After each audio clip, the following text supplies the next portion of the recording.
Alors Thierry, le congrès à Guingamp l'autre jour, ça s'est bien passé? Très bien passé, une bonne ambiance, 130 militants. On a passé une matinée vraiment intéressante. Moi, ce que je retiens, c'est l'hommage appuyé des militants aux 11 années de travail de Michel Morin, qui ont quand même été largement salués.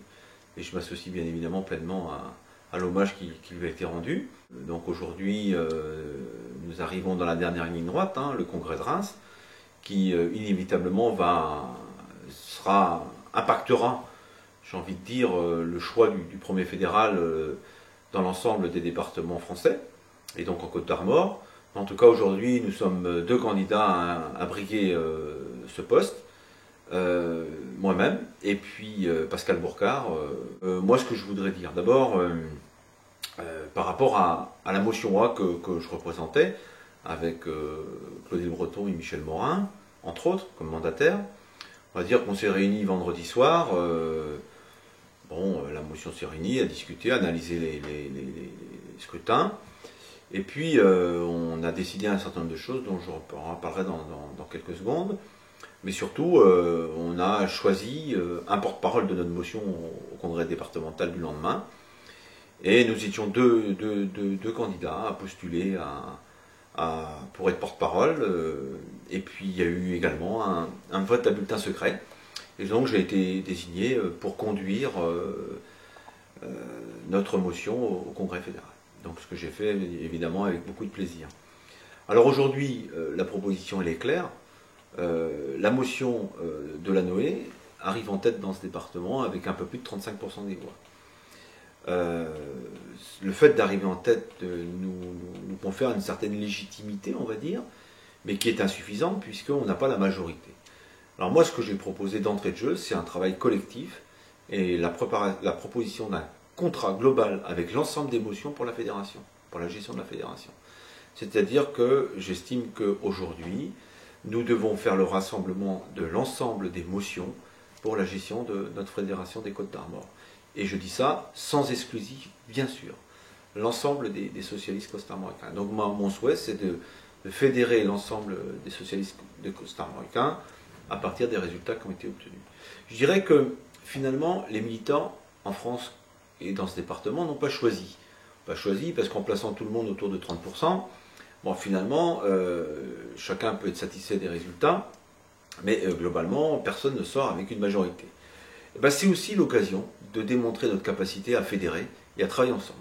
Donc c'est une vraie opportunité que je souhaite saisir pour insuffler un nouveau dynamisme au Conseil fédéral. Donc je proposerai, à travers ma profession de foi, qu'on va rédiger dans quelques heures, un nouveau mode de gestion de la fédération, de nouveaux modes de fonctionnement. Et je précise que la liste qui a été déposée par la motion A fait quand même rentrer 4 jeunes qui ont moins de 25 ans. Et nous, on applique la parité totale, c'est-à-dire un homme, une femme, un homme, une femme. Et je pense que ça montre notre volonté de renouveler les équipes et de rénover aussi notre mode de fonctionnement. Alors il est bien évident que la proposition que l'on fait s'appuie sur deux grandes idées. D'abord le rassemblement des socialistes et le rassemblement des socialistes à gauche, avec l'ensemble des forces de gauche. Et notre volonté, c'est d'avoir un travail collectif au sein du parti, mais avec les forces de gauche. Et je pense à toutes les forces de gauche, le PC, les radicaux de gauche, l'UDB, les Verts. Donc ça, c'est un point important.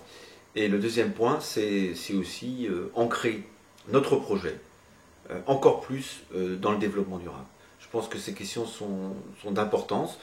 Vous connaissez mon attachement à ces questions du développement durable, de la démocratie participative, et je souhaite m'impliquer alors très fortement et impliquer la fédération très fortement si on est élu dans ces voies-là.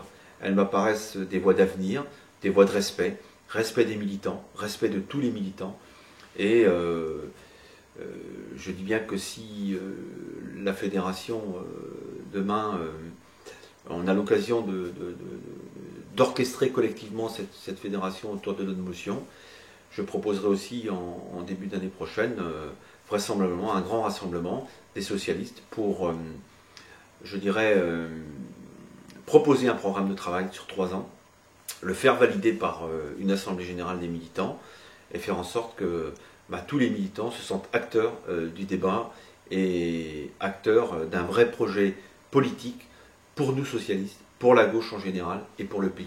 Je crois qu'aujourd'hui on a besoin de travailler ensemble, de démontrer que le Parti socialiste est une force collective. Et moi j'inscris pleinement mon mandat dans cette direction. Je ne suis pas là pour utiliser la fédération pour une ambition personnelle, mais c'est bien au service d'une ambition collective de tous les socialistes costarmoricains.